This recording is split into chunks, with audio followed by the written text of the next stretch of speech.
Assalamualaikum warahmatullahi wabarakatuh.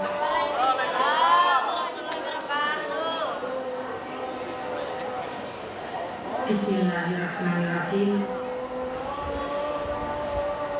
Laqad arsalna rusulana bil bayyinati wa anzalna ma'ahumul kitaba wal mizana liyaquma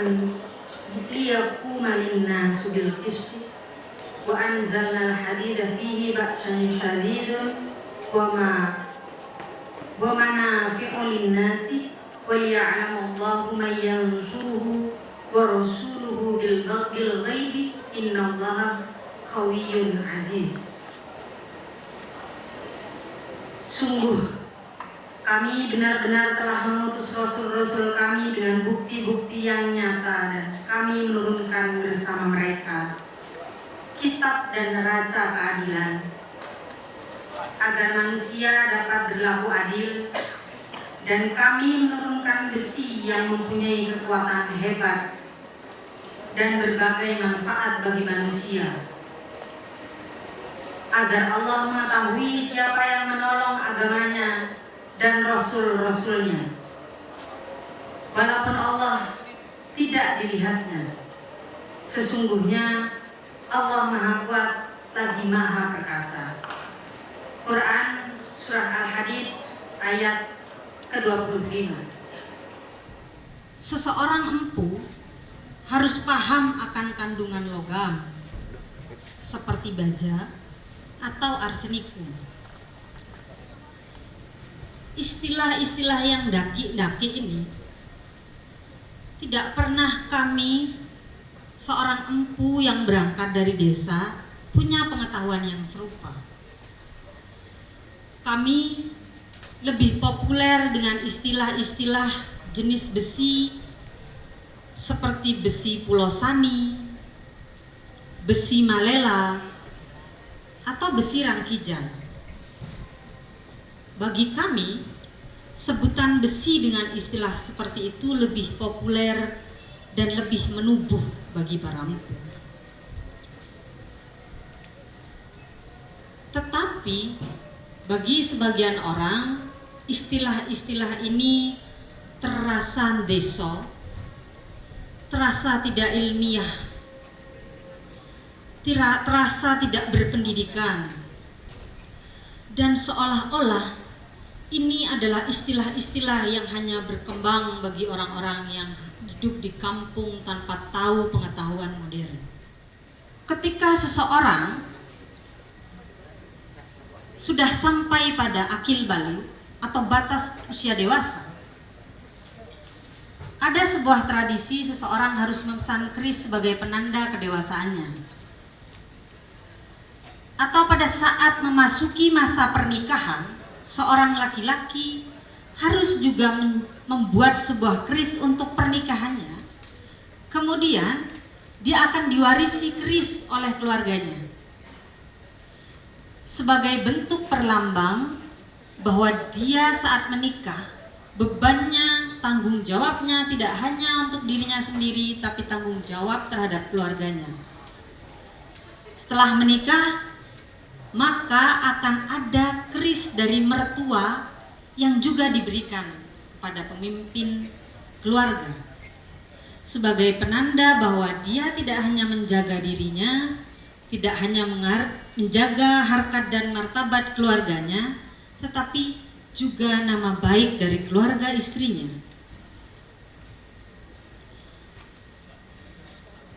Tradisi seperti ini seolah-olah memang hanya sebatas tradisi tanpa pengetahuan.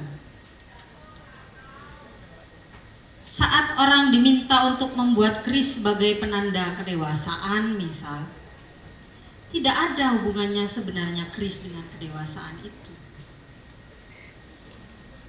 Atau sepertinya orang lebih penting seseorang anak diberikan gadget sebagai penanda dia dewasa atau dibuatkan keris oleh keluarganya. Padahal ketika dijelaskan kembali lagi secara psikologis, harapan punya korelasi dengan penurunan depresi dan kesejahteraan psikologisnya. Sebuah harapan dan tanggung jawab mempunyai dampak yang lurus tentang kematangan seorang dalam bersikap. Tapi lagi-lagi, jika itu digambarkan dengan sebuah keris, itu seperti tidak masuk akal. Jika penanda kedewasaan dengan keris hanya dianggap sebuah angin lalu dari tradisi yang tidak perlu kita hiraukan. Dalam sebuah suluk Asmarandana disebutkan curigo manjing warongko. Saat keris memasuki warangkanya, atau mungkin bisa saya contohkan bagaimana cara membuka kerisnya. Saudara bisa ambilkan kerisnya di sebelah sana.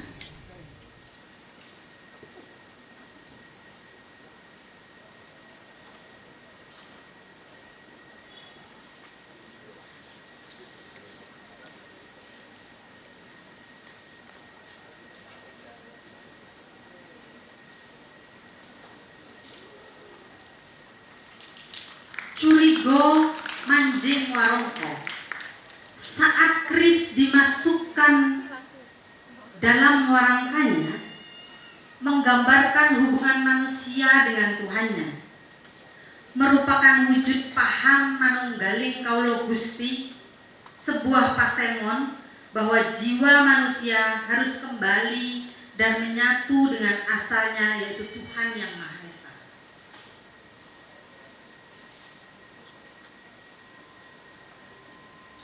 Pengetahuan lokal seperti ini kadang menjadi dilema bagi kami yang menjalaninya. Kadang saya harus berpikir keras menggunakan istilah-istilah modern untuk menyampaikan pengetahuan lokal yang secara tidak sadar itu justru membunuh istilah pengetahuan lokal itu sendiri. Pengetahuannya akan semakin tergerus. Ini adalah kesenjangan bagi pengetahuan lokal dengan pengetahuan modern kita. Kiblat kita rasanya perlu dipertimbangkan. Kemana sebenarnya arah kebudayaan ini akan kita bawa? Mengemasnya dengan modern, yang akhirnya mau tidak mau menghapus sebagian pengetahuan lokalnya, atau menggunakan barang modern ini hanya sebagai penerjemah belaka. Tidak perlu menggantikannya dengan istilah-istilah yang begitu rumit. Hal seperti ini yang sebenarnya kita perlu baca ulang tentang narasi keris. Pengetahuan-pengetahuan lokal harus kemudian lestari, tidak hanya tugas kami, tetapi tugas kita semua.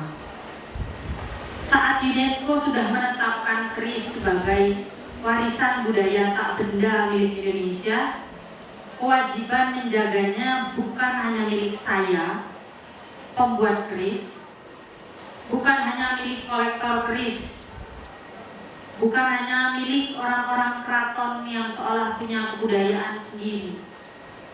Tetapi saat UNESCO menetapkannya sebagai warisan budaya tak benda milik Indonesia, harusnya sudah menjadi kewajiban bagi kita semua untuk menjaganya dari segi aspek spiritual, metalurgi, pengetahuan lokal, dan bagaimana menjadikannya sebuah benda yang tak lekang oleh zaman sebagai penghubung bagi kita dan leluhur kita.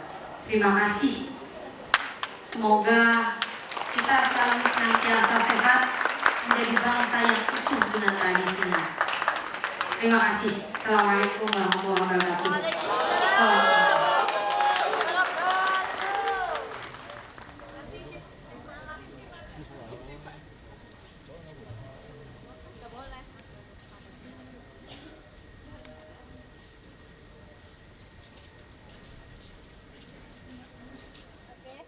Bertiga ada apa-apa? Enggak apa-apa.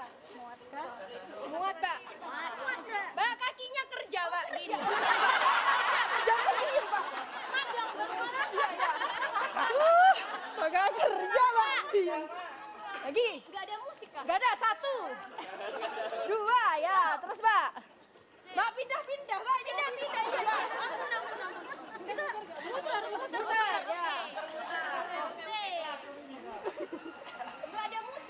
Gak ada, Pak. Gak ada.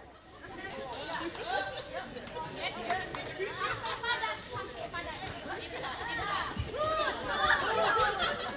Good. Yes. Spirit. Hati-hati.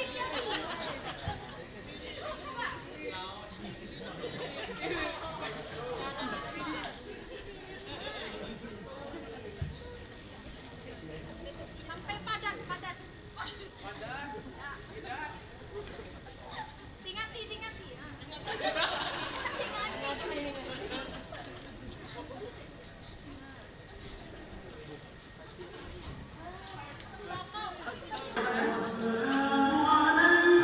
Karena target, izinkan saya memberikan tutorial wudhu.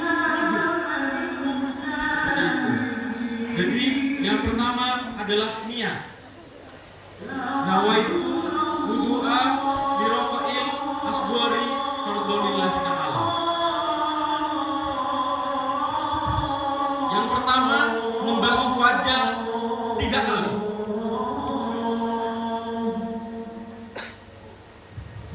Usahakan semua wajah terkena air ya, biar sah wudhunya. Nanti kalau wudhu di sana, di pojok kiri situ.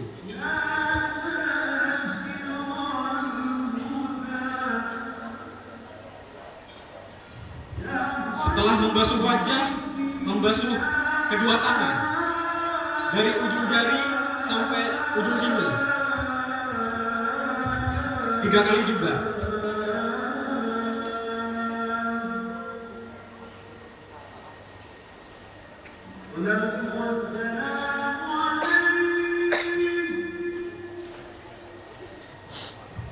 Sekarang yang kiri.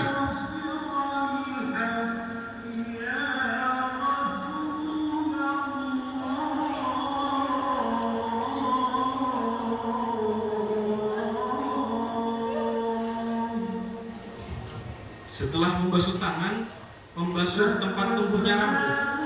Gak semua rambut ya, boleh sih kalau mau semuanya, tapi cukup di tempat tumbuhnya rambut.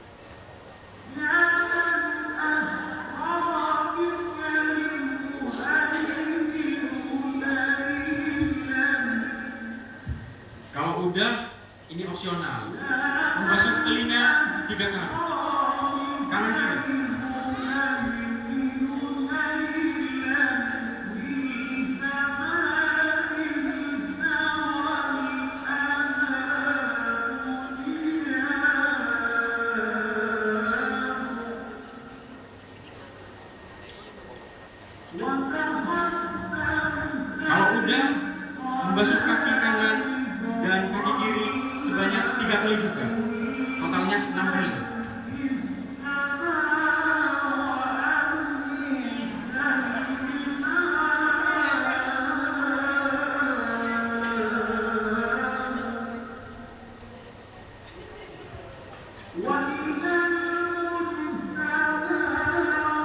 sampai mata kaki ya.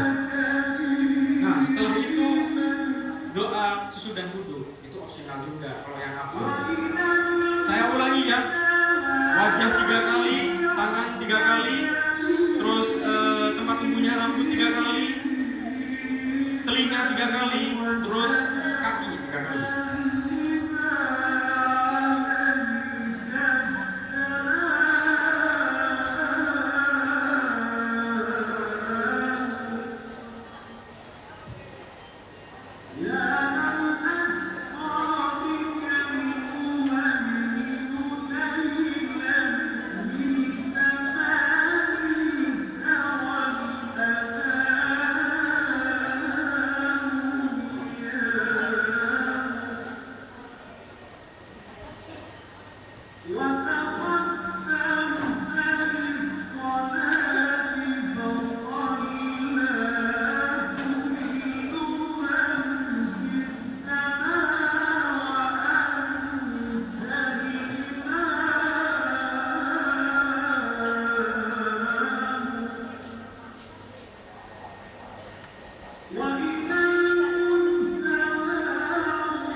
Masih ingat wudhu?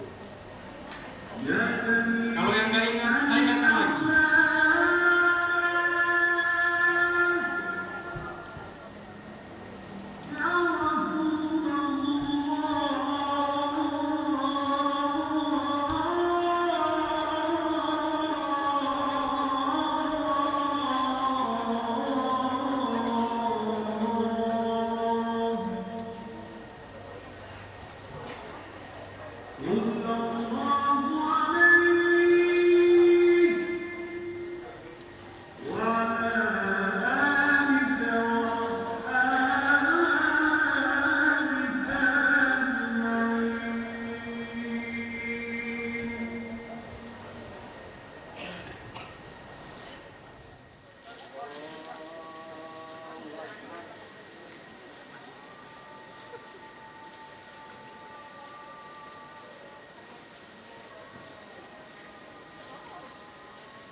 Koran Jawa Tengah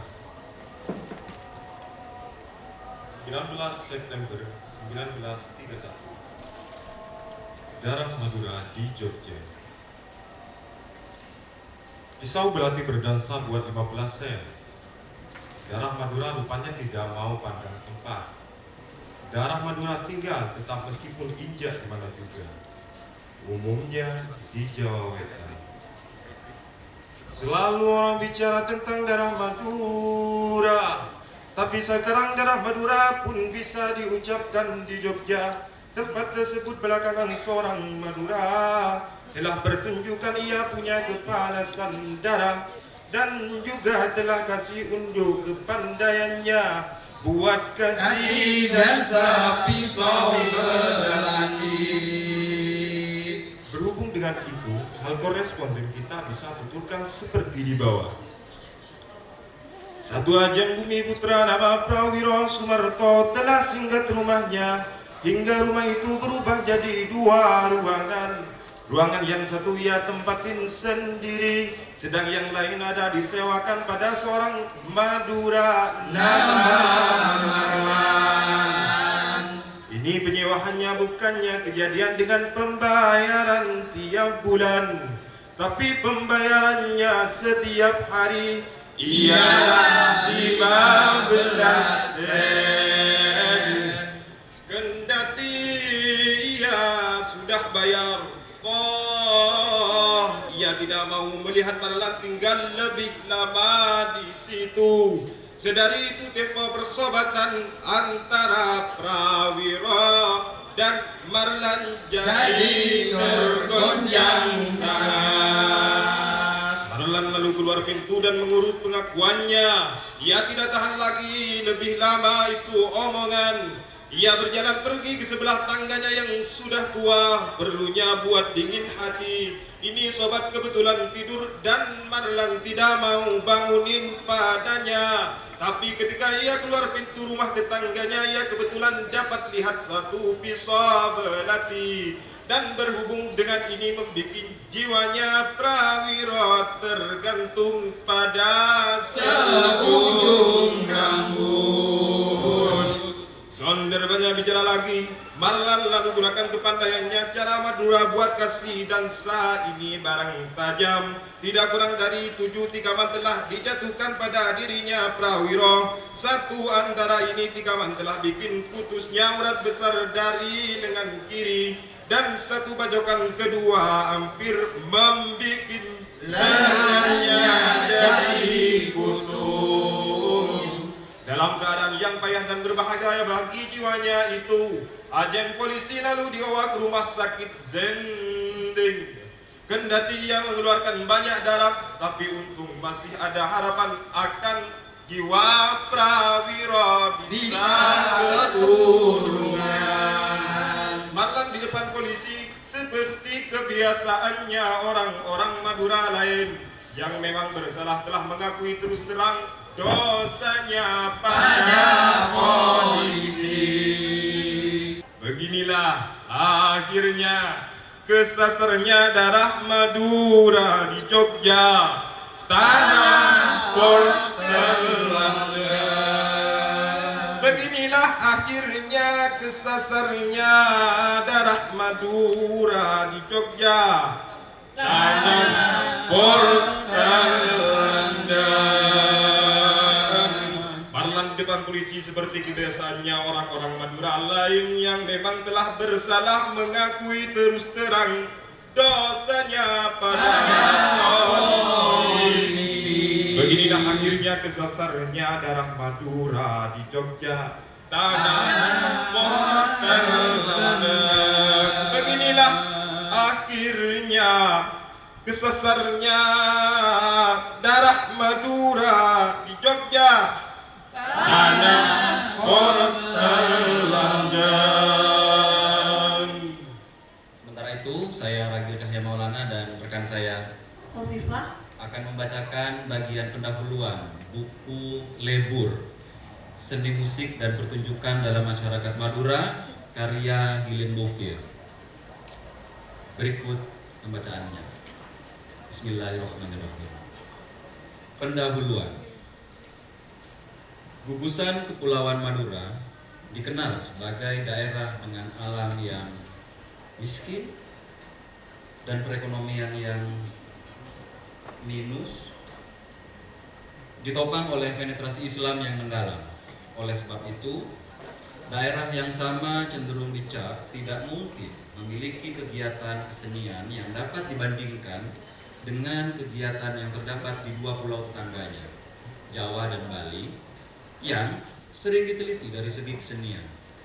Hanya dengan tinggal di sebuah desa di Madura Timur selama 1 tahun, saya dapat menilai kenyataan berbagai kegiatan budayanya, serta menguji benar atau tidaknya pendapat kaum perkotaan tentang kehidupan pedesaan.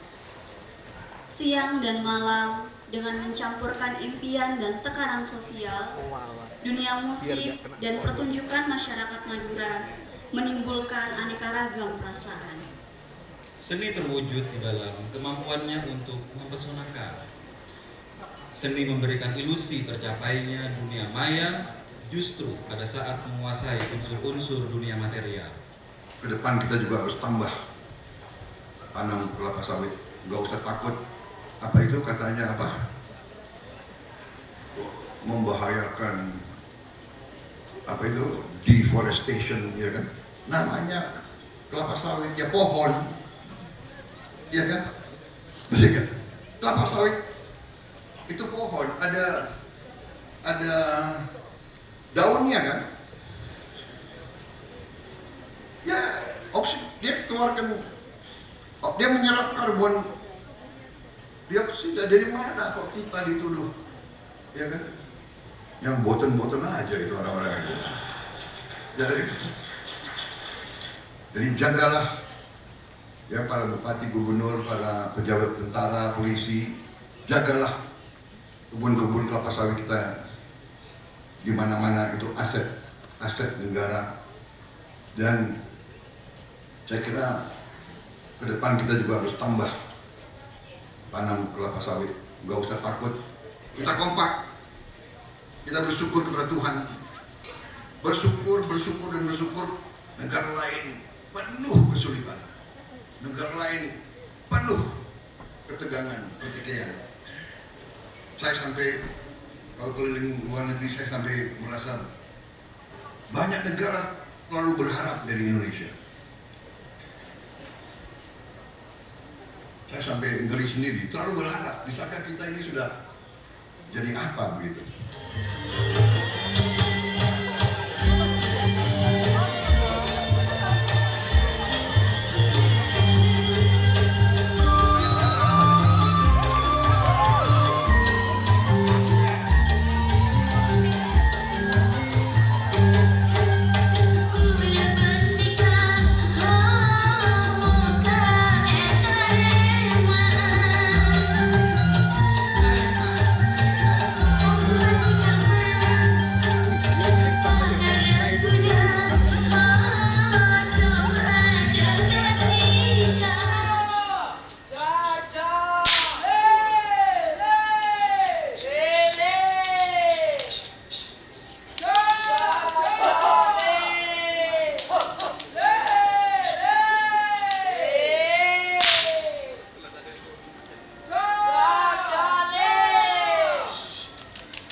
Napa-napa ilmu saya tekuban kau dah sedekat. Kangku ya jelenaki alam, kangku ya jelenaki engkalaku, kangku ya jelenaki perintah. Maka tak kira arosak alam. Dewasa ini kita menyaksikan perkembangan pesat dari bidang etnologi dan antropologi yang menekuni gerak, tubuh, tari, seni pertunjukan, dan perkembangan alat untuk mengurainya. Hal itu kiranya dapat dilihat sebagai tanggapan yang lama tertunda atas anjuran yang dilontarkan Marcel Mauss sejak tahun 1934 supaya teknik tubuh diteliti tanpa menunggu lebih lama.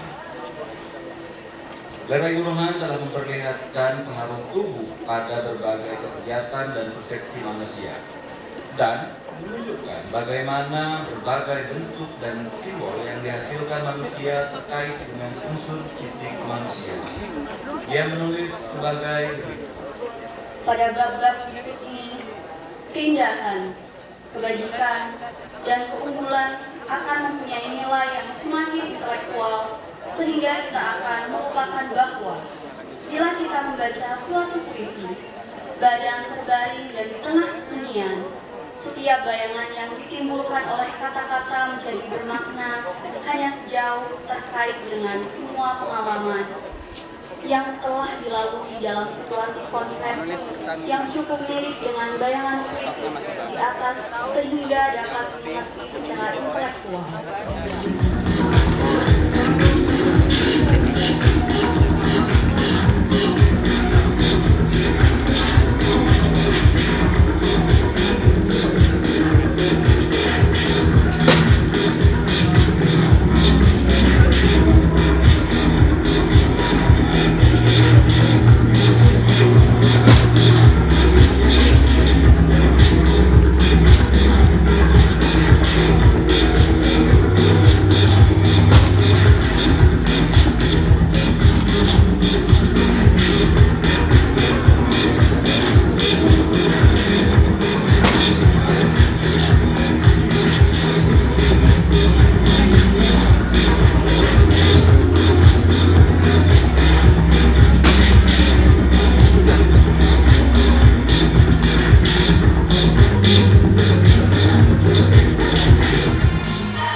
globalisasi akan menekan kita. Dan kalau mau mengontrol dunia sangat mudah. Ganti makanannya, ganti aksaranya, dan ganti bajunya. Bapak Soeharto, Bapak Presiden kedua Indonesia, pernah ada istilah revolusi hijau. Kita tahu bahwa masyarakat Indonesia memiliki ketergantungan beras atau padi gitu ya. Revolusi hijau ini menghapus tumbuhan pokok atau tumbuhan yang menjadi sumber pangan di daerah-daerah lain. Kalau di Jawa mungkin dia cocok untuk beras, tapi di pulau-pulau lain mungkin tidak cocok. Kemudian itu sebetulnya sudah ada di tanah Jawa sejak sebelum Masehi, karena pada abad ke-8 itu sudah dikenal makan ubi oleh orang Jawa pada waktu Mataram kuno.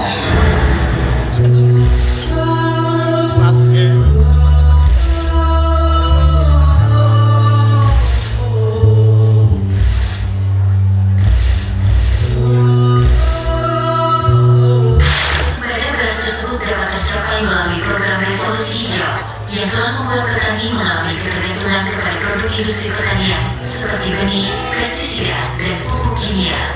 Sampai sekarang, ketergantungan tersebut berkontribusi penting dalam memiskinkan petani, sebab setiap tahun uang petani banyak terpakai untuk konsumsi benih, pestisida, dan pupuk. Dari sisi pemerintah, anggaran pertanian lebih banyak terserap untuk belanja semacam ini ketimbang memperbaiki jaringan irigasi dan sistem pasar produk pertanian kita. Kesemuanya telah memberikan keuntungan yang besar bagi industri bukan petani.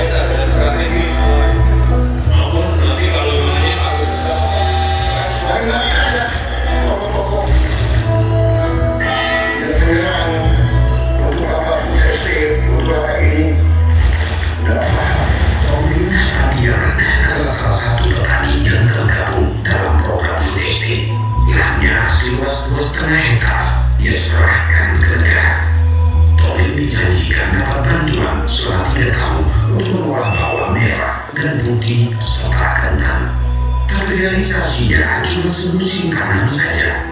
Alhasil pendapatan jadi menurun dibanding saat Tomlin membudidayakan kopi, kemenyan, dan angkringan.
Ikan hiu makan tomat, Bre.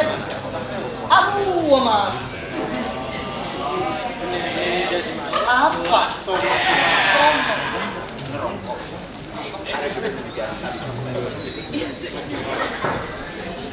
Saja rumah pulang.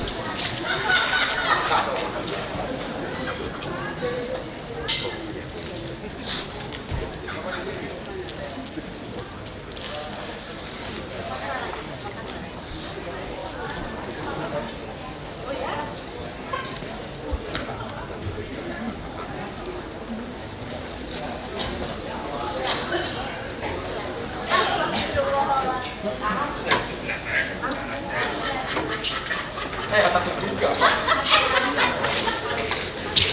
Kita jadi ninja anjing ninja kita ada.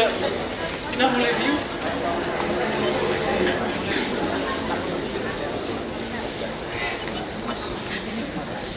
Sampai pernah lagu juga bagaimana? Sekarang orang juga bagaimana? Dan dapat. Oh ya Allah, dari tak adanya sekarang. Ini Pak aja dulu Pak. Jangan dia anak bawang. Untuk mengalahkan ninja kita harus bernyanyi. Apa? Oke. Iya. Mendaki lewati lembah, sungai mengalir indah ke samudra. Siap, preliminar ya. Ninja. Bener ninja. Bentar ninja. Tahu. Siapa? Aku sih ngaling situ. Ini. Lahai. Pak Lahai. Aru munung benih ninja, Pak. Oh, jauh. Ninja, ya. Berarti pas jetro, yo ber. Yo.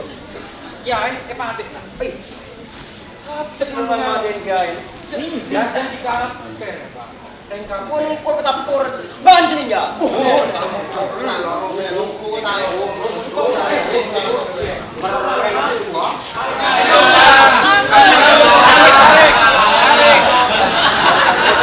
Ini yang membunuh.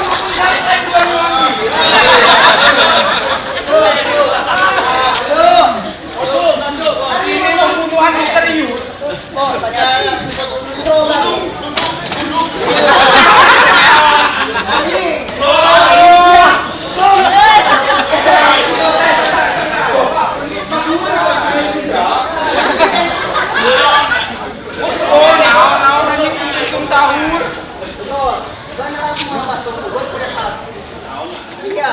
ini kok tumbuh tembakau di atas. Pemirsa, Anda kembali di kabar utama hari ini. Koran Jawa Tengah, 25 Agustus 1926.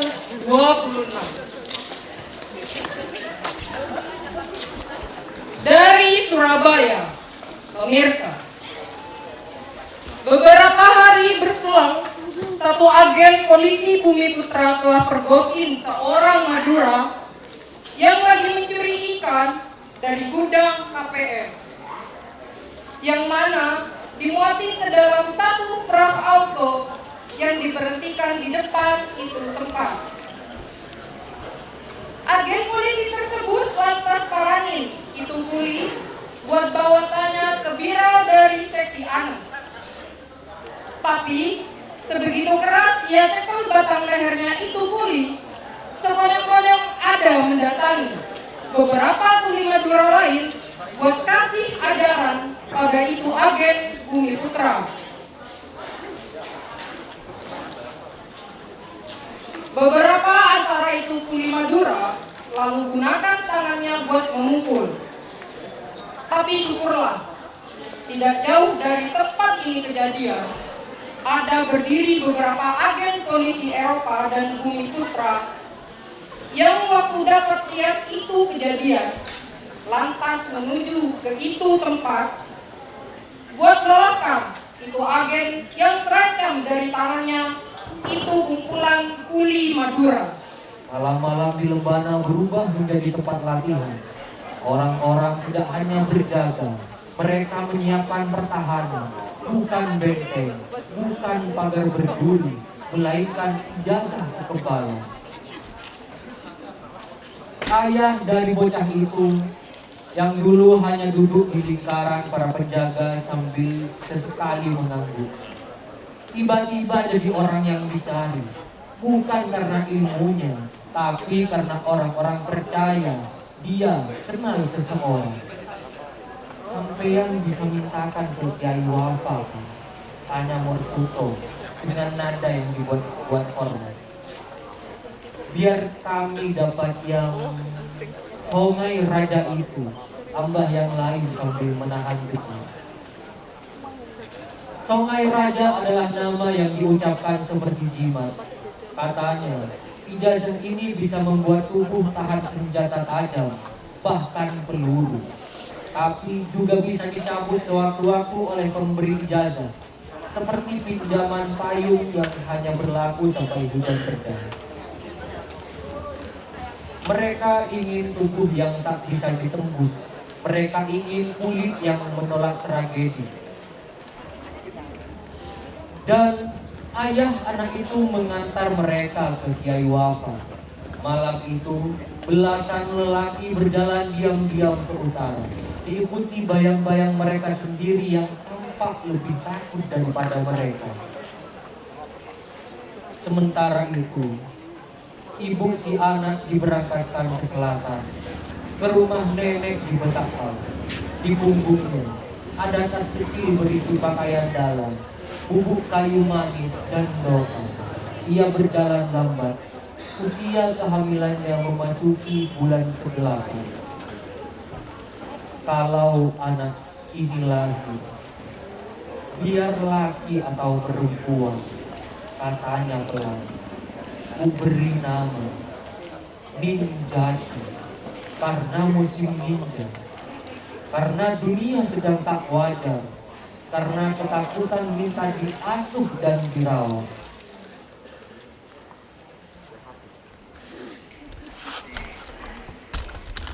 Bismillahirrahmanirrahim. Mesin Hamil, karya Heiner Muller. 1. Album Keluarga. Dulu aku Hamlet. Aku berdiri di pantai dan berbicara dengan hempasan gelombang. Bla bla bla bla. Di belakangku reruntuhan Eropa. Lonceng berdatangkan pemakaman kenegaraan, pembunuh dan janda berpasangan. Anggota dewan berbaris tegap di belakang peti mati bangkai mulia itu, melolong dalam duka cita yang tidak dibayar mahal. Siapa mayat dalam kereta jenazah itu? Untuk siapa teriakan dan keluhan yang banyak itu? Itu adalah mayat seorang yang mulia, pemberi sedekah barisan rakyat di kedua sisi jalan. Karya politiknya, dia tadinya seorang lelaki mengambil semua hanya dari semuanya. Aku menghentikan iringan pengantar jenazah, membuka peti mati dengan pedangku. Mata pedang patah dengan sisanya yang tumpul akhirnya berhasil, dan aku membagikan pencipta yang mati itu. Daging senang bergabung dengan daging lagi kepada sosok-sosok yang menyedihkan di sekeliling. Duka cita jadi sorak-sorai, sorak-sorai jadi decapan di atas peti mati yang kosong. Si pembunuh menaiki si janda. Bolehkan aku menolongmu naik, paman? Kangkangkanlah kakimu, mama. Aku membaringkan diri di tanah. dan mendengarkan bumi berputar pada porosnya dalam langkah tegap pembusukan.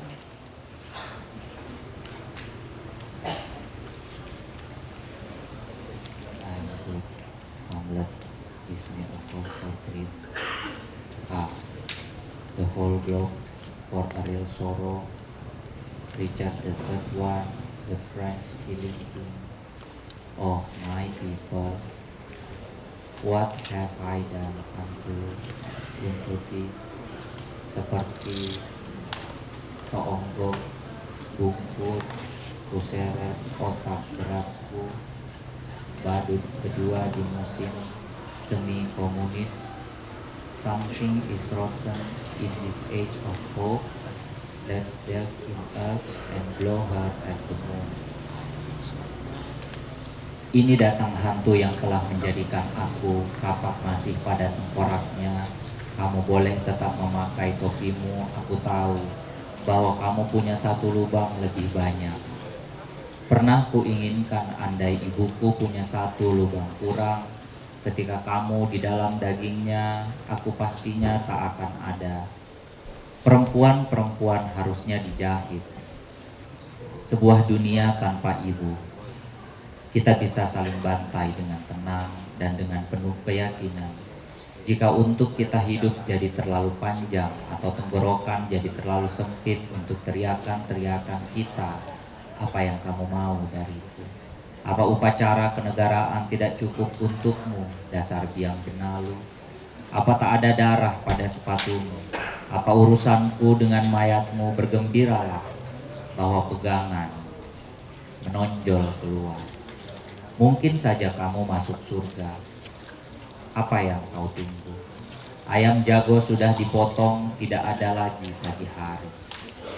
Haruskah aku, karena adat adalah sepotong besi, menusukkannya ke dalam daging yang kemudian, atau ke daging yang kemudian lagi, berpegang teguh karena bumi berputar. Tuhan, patahkanlah leherku kala tersungkur dari sebuah bangku bar. Horatio masuk, orang yang tahu pikiranku yang penuh darah. Sejak pagi hari diselimuti langit kosong. Kamu datang terlambat untuk pembayaranmu, kawanku. Tak ada lagi tempat untukmu dalam tragediku. Horatio, kau kenalkah aku? Kawanku kau, Horatio. Kalau kau kenal aku, bagaimana mungkin kau jadi kawanku? Maukah kamu memainkan Polonius yang ingin meniduri anak perempuannya Ophelia yang jelita? Dia sampai pada kata kuncinya. Lihatlah bagaimana dia menggoyangkan pantatnya. Sebuah peran yang tragis, Horatio Polonius. Aku tahu bahwa kamu adalah seorang aktor. Aku juga. Aku bermain sebagai Hamlet. Denmark adalah sebuah penjara. Di antara kami tumbuh dinding. Lihatlah dari dinding itu tumbuh apa? Polonius keluar. Ibuku adalah pengantin. Susunya petak menyemai mawar. Kemaluannya adalah liang ular. Kau lupa teksmu? Aku bisiki.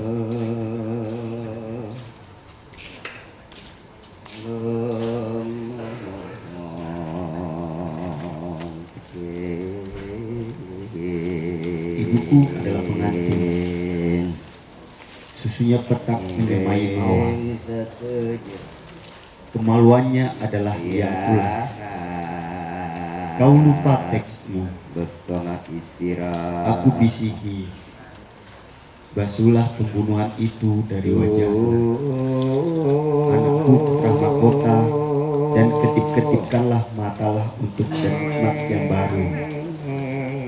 Aku akan bikin kau jadi perawan lagi, Mama, supaya rajamu punya perkawinan berdarah.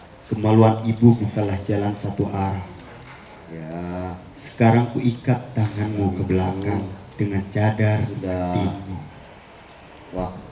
Karena aku jijik pada pelukanmu.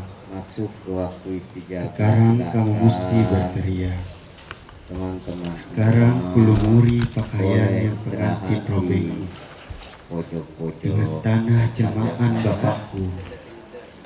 Dengan rombengan ini, di situ ada musola, kuolesi mukamu, situ bisa buat perutmu, tidur, susumu, atau di tangga. Sekarang aku bawa kau di sini, ibuku, ke dalam jejak tak terlihat miliknya. Boleh juga ngobrol, bapakku. Teriakanmu kucekik dengan bibirku. Boleh ngobrol. Kau kenalilah buah dari tubuhmu. Boleh. Sekarang pergilah ke pernikahanmu. Mau pesan makanan lewat sekarang boleh. Pergilah ke pernikahanmu. Ya, silakan. Pelacur ini mabuklah dalam matahari Denmark yang menyinari, yang hidup dan yang mati. Aku akan mengejalkan mayat ke WC supaya istana tercekik tahi mulia. Lalu biarkanlah aku makan jantungmu, Ophelia. Jantung yang menangisi akhir hidupnya. Ya silakan ya teman-teman.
Cara pandang nilai-nilai di Madura, terutama dalam konteks keperempuan. Ini aku cerita dari pengalamanku 3 hari itu sih ya. Kalau nanti di Lembanas minggu. Enggak 24 jam. Oh, di Lembanas harus minggu untuk fardu ain. Wajib.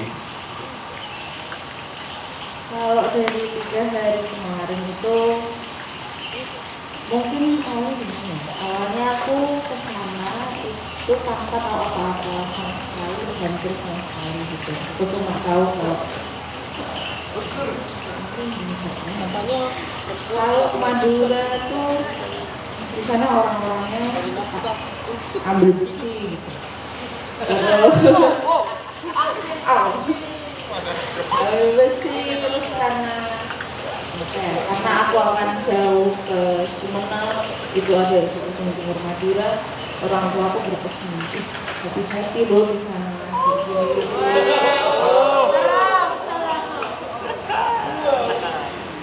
Tapi sepanjang aku mengenal Cici dan teman-teman Madura beberapa di kuliah itu, mereka tuh biasa aja, nggak ada tanda-tanda, nggak ambil besi, nggak ada seperti itu. Cici alat performnya banyak besinya. Segera juga itu orang Madura lalu ditangkap. Ketika si pembunuh didengar telah mengasih berbagai keterangan yang saling bertentangan, hingga yang jadi sebabnya itu pembunuhan belum bisa diketahui.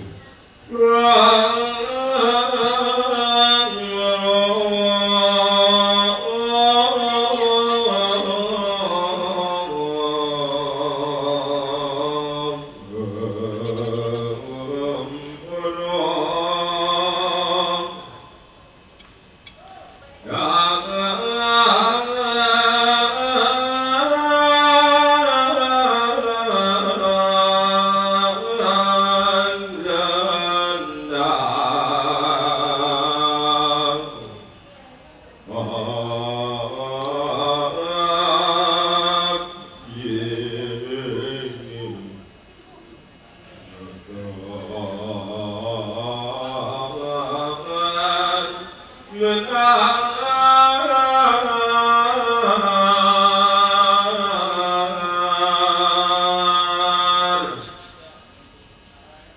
satu antara keterangan yang diberikan oleh itu pembunuh, yang dibunuh katanya telah pernah pukul ia punya saudara lagi, dan ia jadi talu dendam, tapi keterangan kenyataan tidak benar.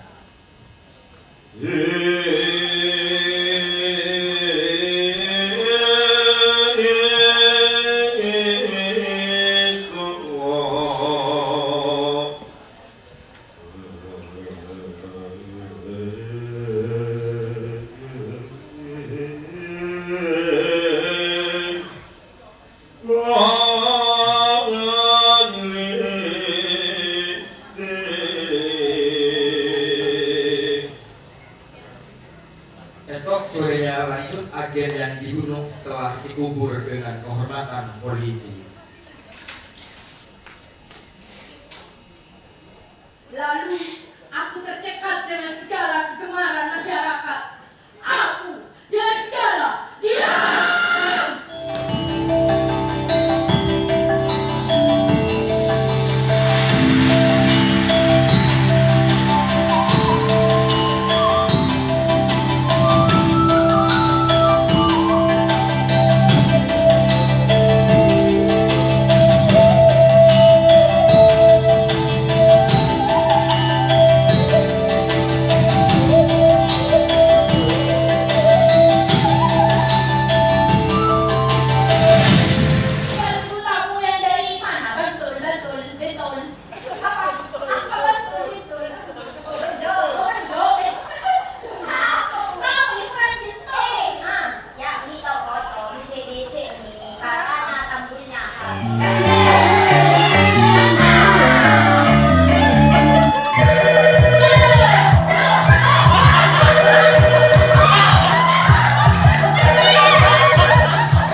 Beberapa hari kemudian, pasar Gading kembali ramai, seperti tak pernah terjadi apa-apa.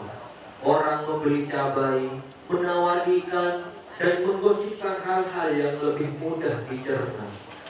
Tapi, dari sudut tertentu, ada bau yang tidak benar-benar hilang, seperti sesuatu yang masih bersembunyi di saluran got.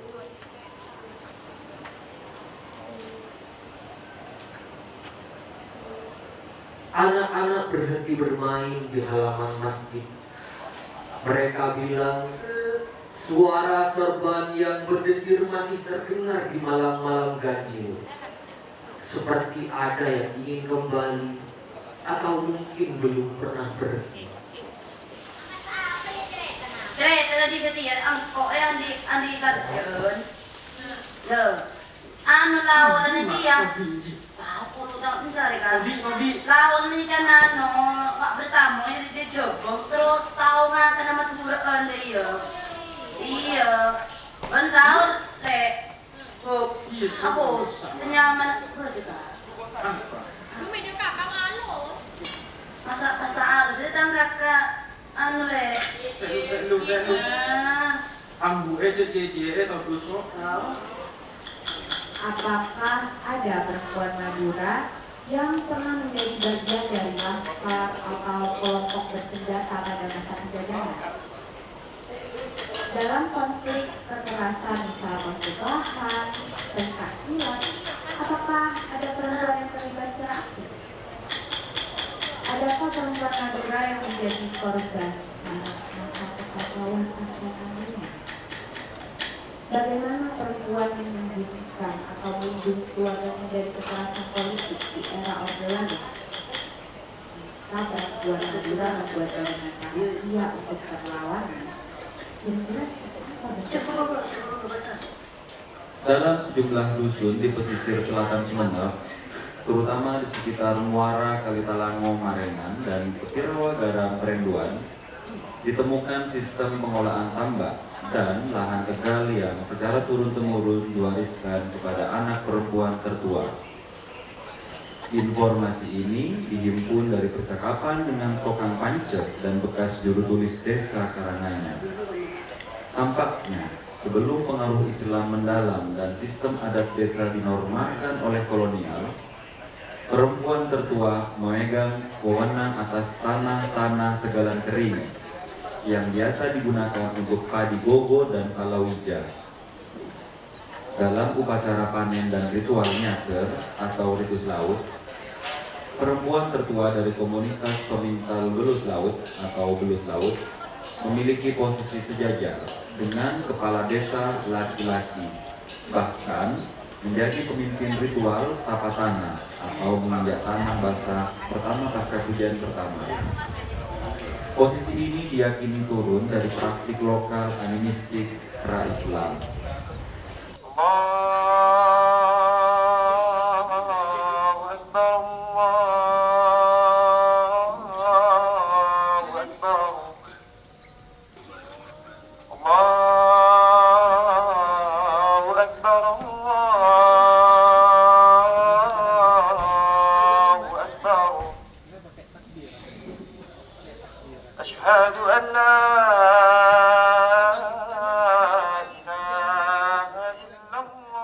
Suatu kali seorang kawan hendak mengundang saya untuk berbicara di majelisnya. Ia mengajukan satu pertanyaan, apakah Madura memiliki gagasan mistik sebagaimana kebatinan Jawa? Bila mistisisme yang dimaksud berurusan dengan kontak langsung manusia dengan yang dianggap yang maha kuasa, ihwal tersebut belum pernah saya temukan, baik dalam percakapan keseharian, wacana lisan, maupun tulisan. Kalaupun ada diskursus unio mistik antara Sang Maha Kuasa dengan manusia, kerap dipengaruhi pandangan Jawa atau Islam. Gagasan teleokosmologis seperti sangkan paraning dumadi atau ide macam manunggaling kaulo Gusti, saya rasa merupakan ijtihad masyarakat yang memiliki banyak waktu luang dan tidak pusing menjawab pertanyaan besok makan apa. Sementara itu, kemanusiaan Madura merupakan raga batin yang dipahat oleh watak alamnya yang keras, tanah cadas, iklim panas. Maka corak keberagamaan di Madura condong ke syariat yang memang lebih klik dengan sikap pragmatis ketimbang sufistik. Tapi jika harus mencabut kata mistik dari wilayah sempitnya yang hanya memberi tempat pada irisan manusia ilahi, kita akan melihat betapa spiritualitas dalam pandangan hidup Madura dibangkitkan oleh pergulatan sengit antara manusia dengan alam. Pandangan hidup Madura memang tidak memiliki ide-ide abstrak macam sangkan paraning dumadi atau manunggaling kaulo Gusti. Namun, ia kaya akan mistik kealaman sebagaimana yang dipantulkan tembang Jawa lir-ilir atau Dayoe Teko. Lagu tradisional Bey Bintang, misalnya, menarasikan kontemplasi manusia Madura dengan langit malam. Dengan struktur surreal, tembang ini sukar dimaknai secara literal. Tafsir metaforis atas Bey Bintang akan membawa kita pada sebuah wawasan eksistensial tentang kedaifan manusia di telapak tangan takdir. Adapun Tantuk Majo, sebagaimana Bey Bintang, juga dibuka dengan gambar ruang dan jarak meski dalam geografi yang berbeda. Bila Bey Bintang dikisahkan dalam latar ruang astronomis, Tantuk Majeng adalah kisah tentang jibaku manusia dengan ombak dan badai. Sabung antara nelayan Madura dengan laut akan mendorong kita pada arketipe korban bahwa apa yang telah dikaruniakan alam untuk manusia mesti dikembalikan lagi kepada sumbernya, kendati pun harus menyerahkan air. Ketika saya berkata bahwa Madura itu pragmatis, tidak serta-merta ia lebih inferior ketimbang Jawa yang idealis. Setiap kebudayaan memiliki unggul dan cacatnya masing-masing. Watak pragmatis atau idealis bagi sebuah kebudayaan bisa menjadi peluang yang baik, juga dapat menjadi hambatan untuk maju. Karakter pragmatis Madura membantu manusianya sintas di dunia yang memberinya sumber daya terbatas. Pada sisinya yang positif, pragmatisme Madura memantik sifat-sifat yang cerdik, penuh siasat, pantang menyerah, ulet, dan karena itulah lebih dekat pada kesuksesan. Orang-orang yang melihat dunia apa adanya biasanya lebih realistis ketimbang mereka yang memandang dunia sebagai ide, dalam artian gagasan-gagasan yang sukar dibuktikan secara empiris. Teman-teman ada juga yang ingin join ikut latihan, monggo, kalau tidak capek ya, kalau tidak lelah. Kalaupun ini nanti bisa masuk di tengah-tengah, bisa masuk sambil lalu jalan. Kalau udah nggak kuat bisa keluar. Sangat rileks, sangat rileks. Metode ini berupa reality abadi yang dikembangkan dari aktivitas tubuh keseharian yang dimodifikasi menjadi latihan ya, menjadi kebutuhan aktor secara basic.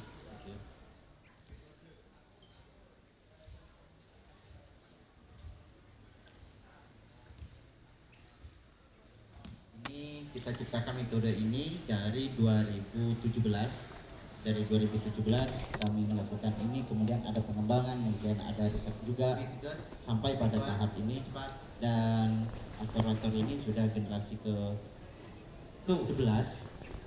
Generasi ke-11 yang saya bawa ini adalah generasi ke-11 dari aktor-aktor sebelumnya yang melakukan metode ini. Tuh, wah, ga, 4, 5, 6.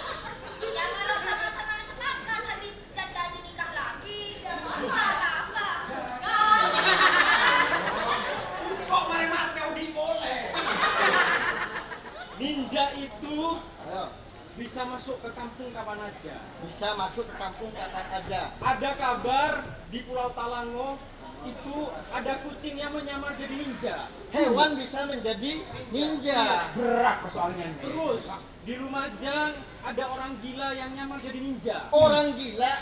Oh, ODGJ. Iya. Ini bisa jadi ninja. Jadi ninja.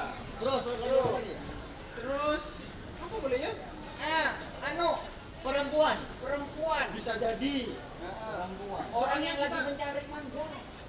Orang yang mencari mangga di pohon. Iya. Disangka ninja. Ini berat persoalannya, Pak. Lebih berat daripada hilirisasi. Bener. Masalahnya hak asasi manusia ini persoalan. Betul. Nyawa. Lemah ini kita tidak bisa biarkan ya. Betul. Kita harus tindaki sebagai jihad. Kita menjaga diri. Iya.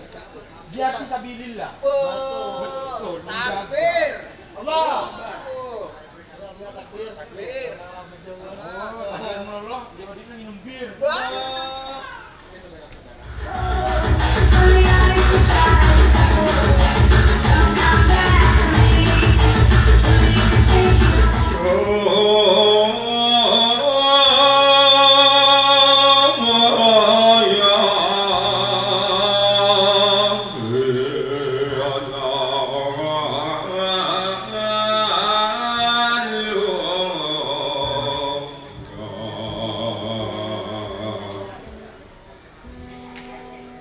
Pada itu malam, seorang Madura telah tersasar di sekitar pos tuis Kalimas.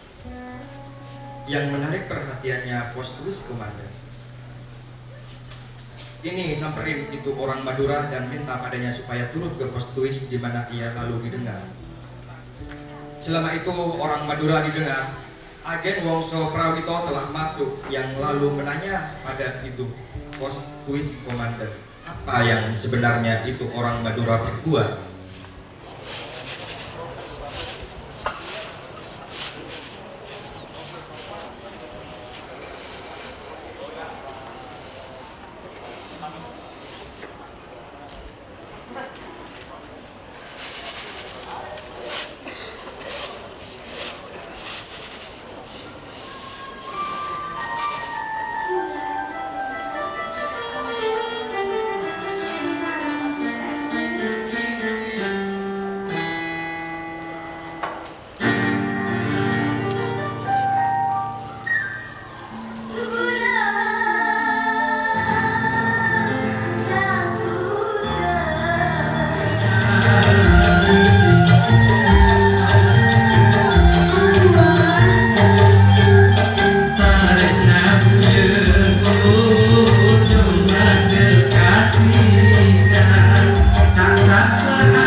baik terasa pahit saat melahirkan, pahit saat minum jamu, pahit saat melakukan abengkong, terasa pahit saat melakukan aktivitas sehari-hari.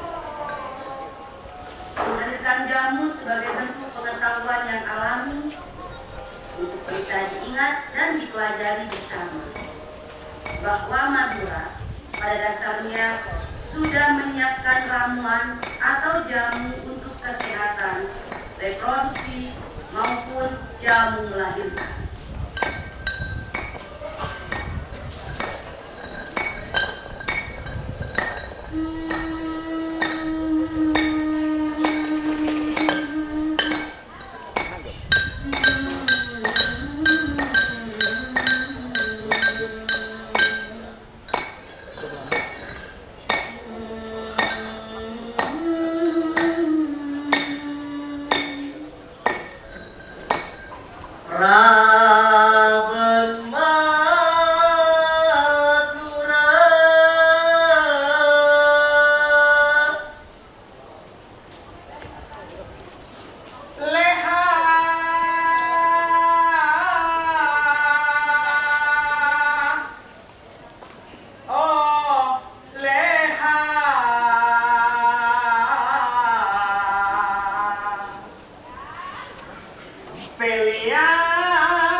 Macam-macam jamu itu banyak. Ini salah satunya disebut parem atau bedak dingin. Ada juga parem itu untuk kaki yang bengkak, bengkes. Ada yang juga untuk kemaluan. Itu untuk kemaluan dilakukan ketika melahirkan secara normal. Namun kalau lahiran secara sesar itu tidak dianjurkan menggunakan parem, karena caranya itu akan dikopel dengan kain dan seperti penggunaan pembalut gosidi, terus itu akan digunakan setiap hari. Kegunaan bedak dingin ini karena tubuh ibu lahiran itu ada yang berbeda, pengganti dari bedak ataupun kosmetik supaya wajahnya tetap indah. Dari beberapa jamu yang sudah dijual tadi, yang teman-teman mungkin bisa lihat, itu ada berbagai macamnya. Berapa hari kegunaan jamu ini? Penggunaannya biasanya menggunakan waktu 33 sampai 40 hari. Ada juga yang menggunakan hingga 3 bulan lamanya. Setelah melakukan proses 33 hari sampai 40 hari, apa yang dilakukan oleh seorang ibu? Biasanya ini ada yang namanya tongkat ajimat Madura. Bagaimana caranya? Biasanya dimasukkan ke kemaluannya saat melakukan reproduksi atau melakukan persetubuhan bersama, adegan intim bersama. Apa kegunaannya? Ini saya menanyakan, bukan saya sendiri yang melakukan, tapi saya menanyakan. Menanya siapa? Ada 2 produksi jamu di daerah Bangkalan, khususnya di Desa Patenteng, Kecamatan Mundung, Kabupaten Bangkalan. Ada jemuh kotak tua Mbah Brojo dan juga jemuh racikan Madura Ibu Seminar.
Kami rombongan Lembana Agro mohon pamit dari Jogja. Allahu Akbar, Allahu Akbar, Allahu Akbar, Allahu Akbar. Asyhadu an la ilaha illallah, asyhadu an la ilaha illallah, asyhadu anna Muhammadar Rasulullah, asyhadu anna Muhammadar Rasulullah. Hayya 'alas shalah, hayya 'alas shalah, hayya 'alal falah, hayya 'alal falah. Allahu Akbar, Allahu Akbar. La ilaha illallah.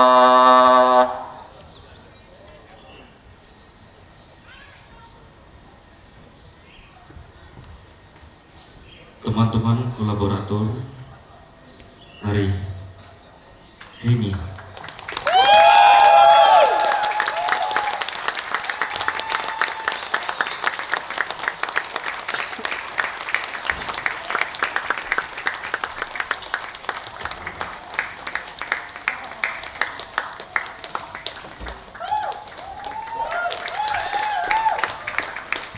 Sini.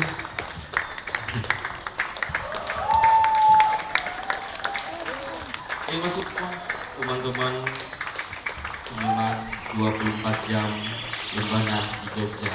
Sudah?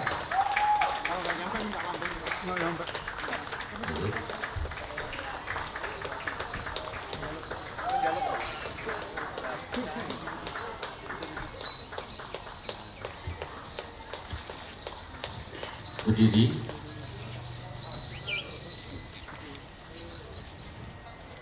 Kami 24 jam Lembana di Jogja mengucapkan terima kasih. Terima kasih, terima kasih, terima kasih.